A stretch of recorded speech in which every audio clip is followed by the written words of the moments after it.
పాత ట్రెజరీ రోడ్డుకు ఎట్టకేలకు మోక్షం లభించింది. గత 7 ఏళ్లుగా ఈ మార్గంలో రహదారి అధ్వానంగా మారిండేది. కూటమి ప్రభుత్వం అధికారంలోకి వచ్చిన 2 ఏళ్ల తర్వాత ఎట్టకేలకు మోక్షం లభించింది.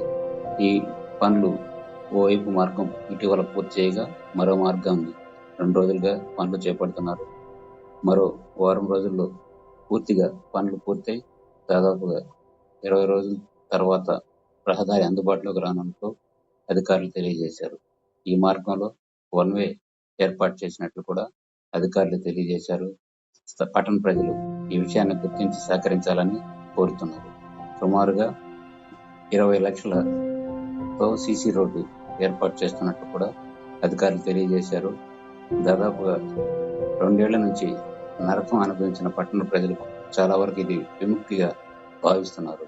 ఈ మార్గంలో రాకపోకలు చేయాలంటేనే భయపడాల్సిన పరిస్థితి ఏర్పడింది. ఓవైపు దుమ్ము, వర్షాకాలంలో అయితే అడుగు పెట్టలేని దుస్థితి ఏర్పడింది.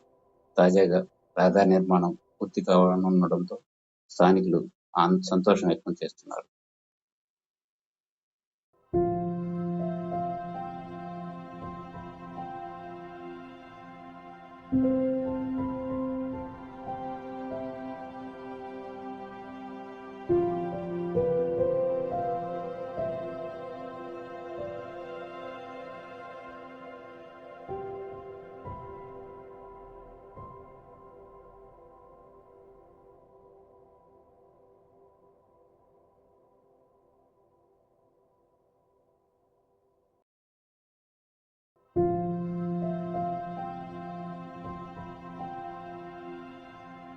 thank you